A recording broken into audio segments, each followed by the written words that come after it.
Saaremaal Kuressaares Kudjape kalmistul on väga värvika ärkamisaegse tegelase Martin Körberi haud.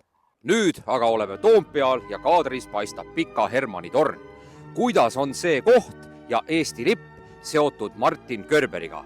Mingem stuudiosse ja uurigem järele. Nimelt, Pika Hermanni tornis langetati igal päikese loojangul Eesti lipp sinimustvalge Martin Körberi tekstile loodud laulu Mu isamaa armas meloodia saatel. Kuressaares Martin Körberi tänav 4 majas elas ja töötas kirikuõpetaja Körber.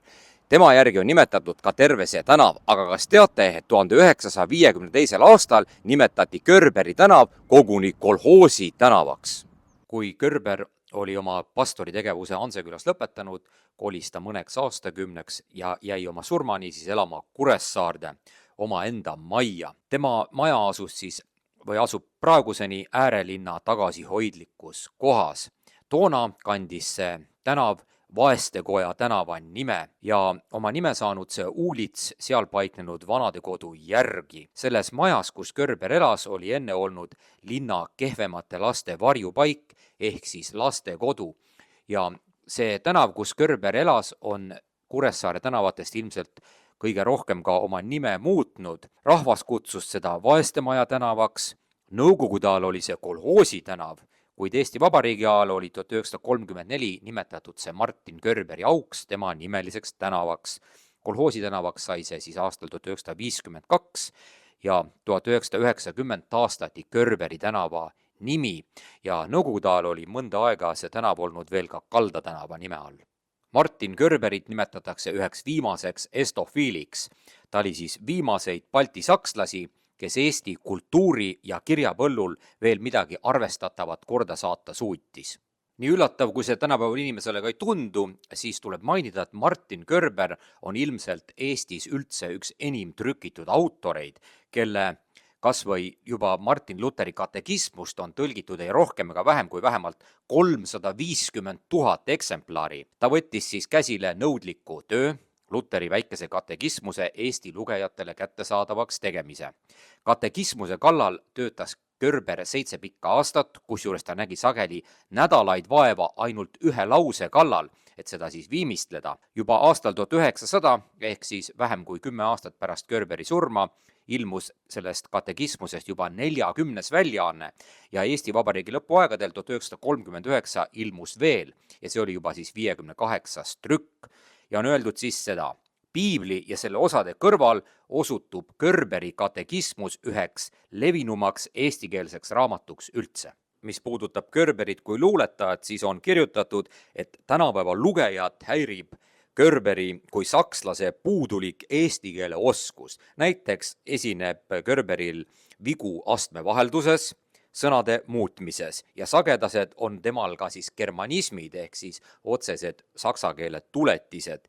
Ja muuseas Friedrich Reinhold Kreutzwald väitis koguni, et Körber ei suutvat mitte ühtegi eestikeelset sõna õigesti käänata. Loomulikult on selline etteheide kui liialdus tagasi lükatud.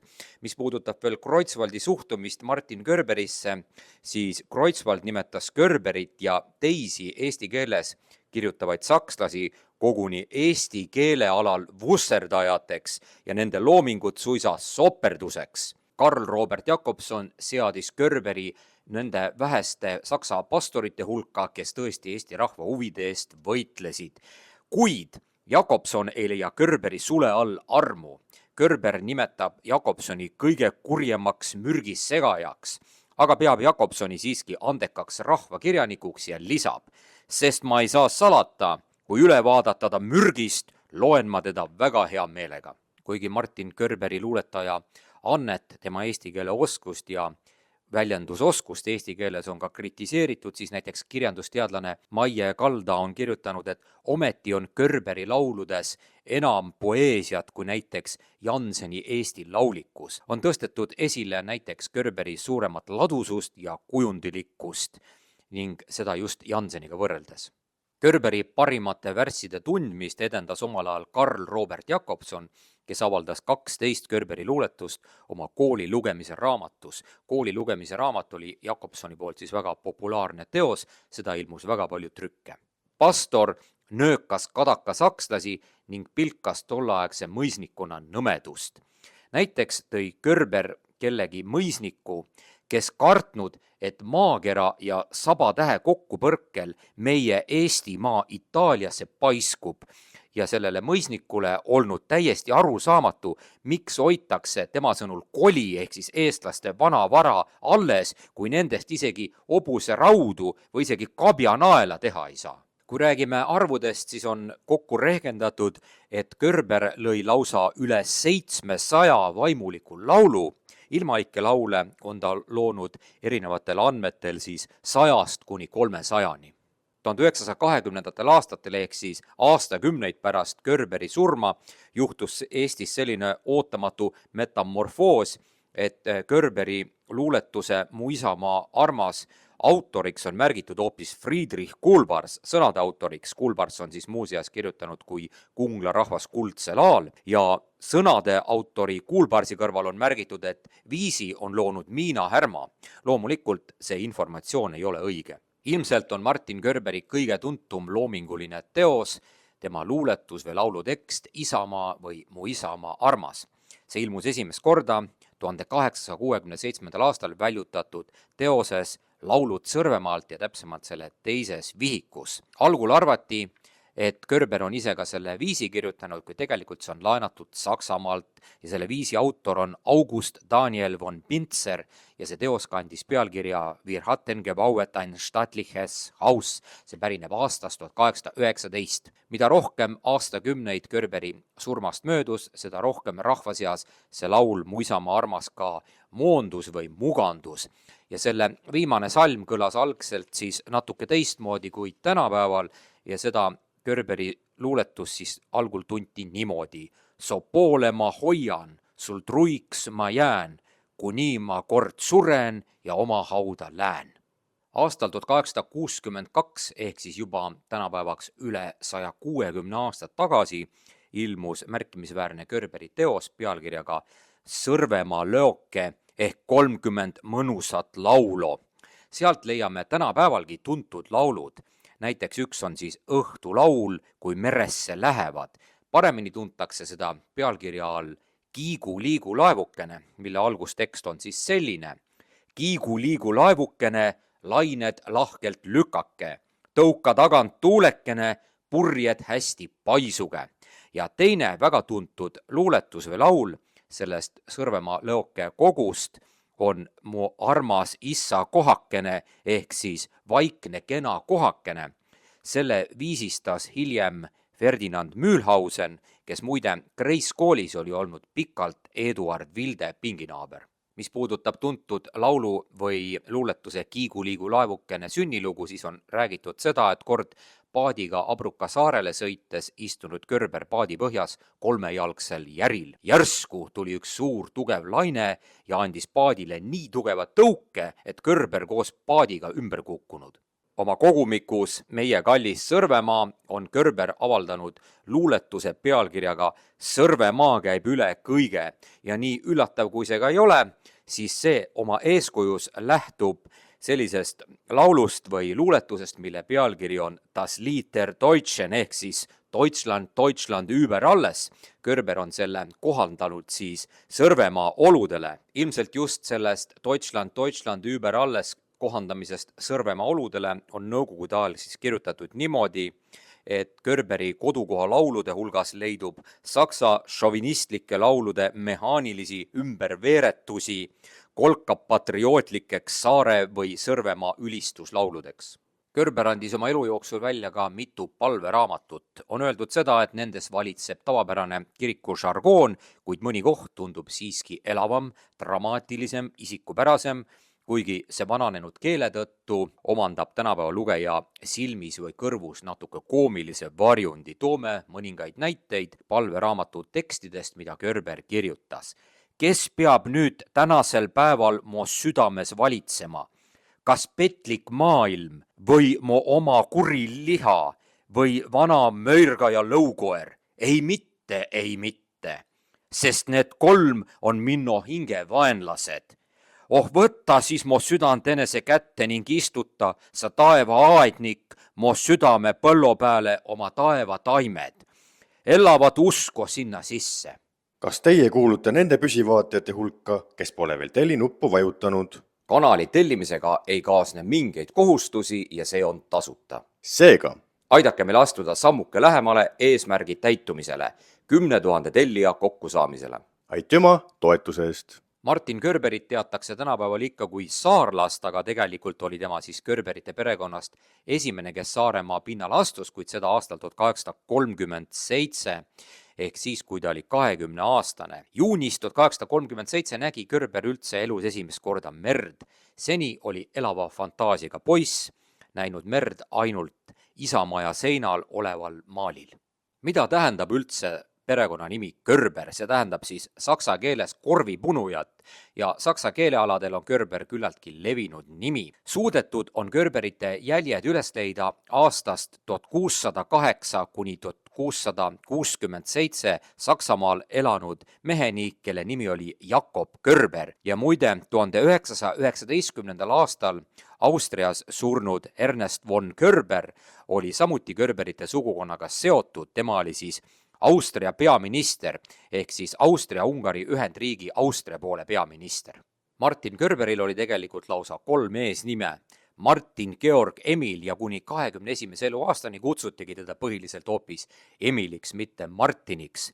Ta oli sündinud siis 1817. aastal Võnnus oma vanemate 9. lapsena ja on öeldud seda, et Martin olnud pere 12 lapsest kõige lustlikum.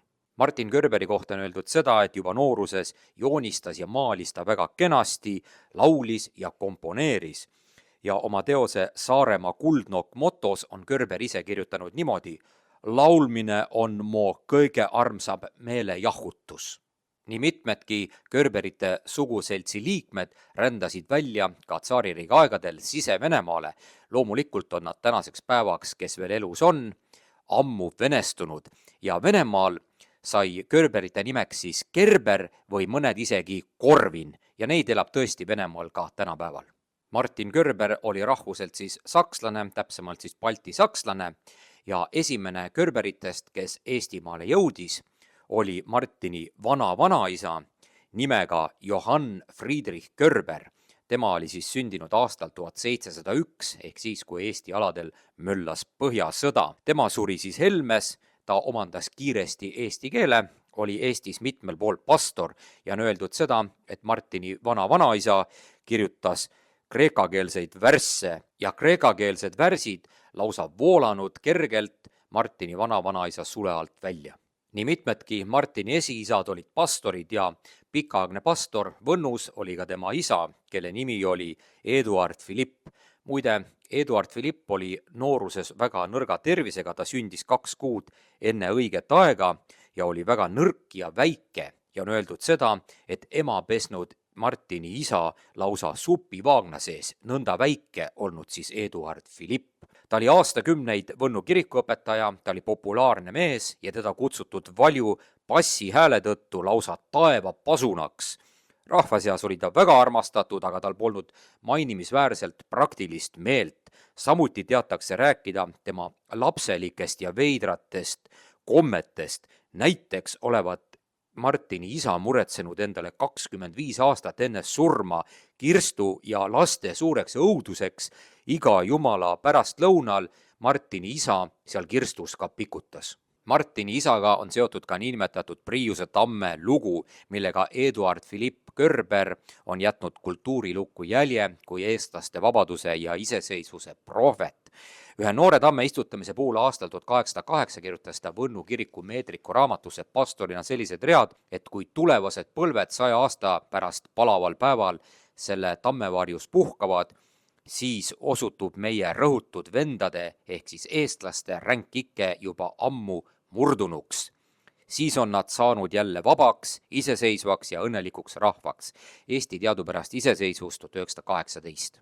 Oma armastusest Eesti rahva vastu on Körber kirjas Jakob Hurdale aastast 1878 kirjutanud niimoodi, et kuna mul lapse ja poisi põlves lubati tundide kaupa peretoas ja külas viibida, siis tekkis minus juba varakult armastus ja sümpaatia Eesti rahva vastu. Teatavasti õppis 1826. kuni 33. aastani Tartus arstiteaduste ülikoolis Friedrich Reinhold Kreutzwald. Umbes samal ajal 1827. aasta jaanuaris läks Kubermangu gümnaasiumi ka Martin Körber Tartu õppima. Seega pole üldse võimatu, et Tartu tänavatel kusagil ta Kreutzwaldiga enesele teadmata ka kohtus. On öeldud koolipõlve kohta seda, et Körber olnud tihti haiglane, ta olnud kidur ja hüpohondriline ehk raskemeelne. Martin Körber pärines väga suurest perekonnast, tal oli 11 õde ja venda. Vanim Körberite lastest oli Vändras Johann Voldemar Jannseni ülemus olnud Karl Eduard Anton Körber, kes nooruses rännanud jalgsi läbi Saksamaa ja Šveitsi Itaaliasse ja roninud lausa väljaspoolt Viltuse Piisa torni otsa. On öeldud, et pastorina oli Karl Eduard Anton talurahvast lugema ja kirjutama väga hästi õpetanud. Ta oli sõidelnud jumalateenistusele hiljaks jäänud mõisa saksadega ja avaldas 1860. aastal esimese ajalooõpiku eestlastele pealkirjaga Maailma aiaraamat. Tuntud helilooja, dirigent ja muusikapedagoog Juhan Aavik on rõhutanud, et Körberi ilmalikke kontserte võib pidada nendeks süütesädemeteks, millest hakkas aja jooksul leegitsema Eesti laulupidude traditsioon. Muusikateadlane Elmar Arro on kirjutanud Martin Körberi kohta niimoodi. See, mis üksildane maapastor Martin Körber tolle Kõnnumaa vaiksete talupoegade hulgas hingehoiu kohustuste laiendamisel korda saatis, kuulub ühtlasi Eesti muusikaelu ilusamate lehekülgede hulka. Martin Körber on Eesti alal ilmaliku koorilaulu pioneer. Ja muide, aastal 1866 kirjutas Eesti Postimehes Johann Voldemar Jannsen, kes siis oli juba asunud üldlaulupeo korraldamise juurde nõndamoodi. Eesti rahvas oli vanal ajal laulik rahvas, hiljem hakatud aga laulu patuks pidama, kes julges õitsil heinamaal karja juures või pidu peal häält tõsta, seda peeti hukka läinud inimeseks, tema laule kõlbmatuks loriks, jäi ainult kõrtsi laul joobnud inimese suust. Neljahäälsest koorilaulust ei olnud juttugi. 1862. aastal sai Kuressaares Körber hakkamas sellega, et korraldas Eesti ilmaliku laulu esimese kontserdi. Anseküla segakoor siis Körberi juhatusel esines Kuressaare lossis.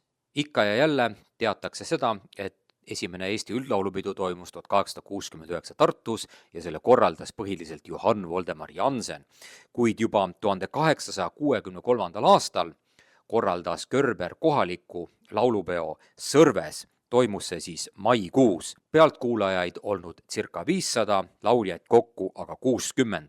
Körber pidas ise peokõne ja laulude vaheajal luges Körber ette oma uusi luuletusi ning on öeldud seda, et Körberi pioneeri rolli laulupeo korraldamisel ei vähenda see, et Põlvas olevat analoogilisi laulupühi peetud juba 1855. ja 57. aastal ja 1858 oli Võru Kreisi esimene laulupäev. Ja on öeldud ka seda, et just tänu Körberile olid eestlased Balti rahvastest esimesed, kes ilmaliku laulupeo korraldasid. 1863 siis. Lätlastel toimus esimene laulupäev 1864 ja huvitava faktina olgu mainitud ka seda, et esimesest üldlaulupeost 1869 Saaremaa koorid osa ei võtnud, sest Saaremaal oli samal ajal näljahäda.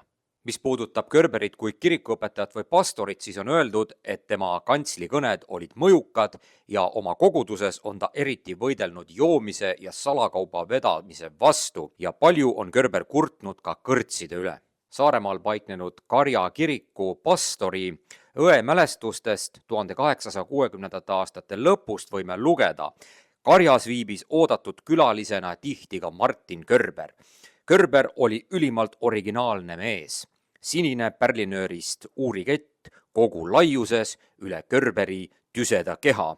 Laskus Körber siis natuke ähkides pehmele sohvapadjale, mida ta endale alati palus, kui tema istus.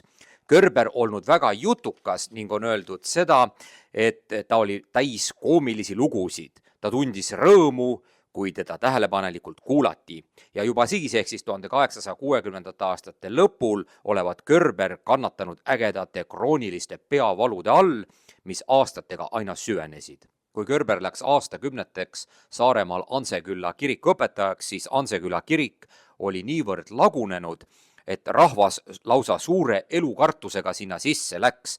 Põrandad olid auke täis, laepalgid ära mädanenud ja Körber hakkas seda kiriku olukorda siis aegamööda parandama.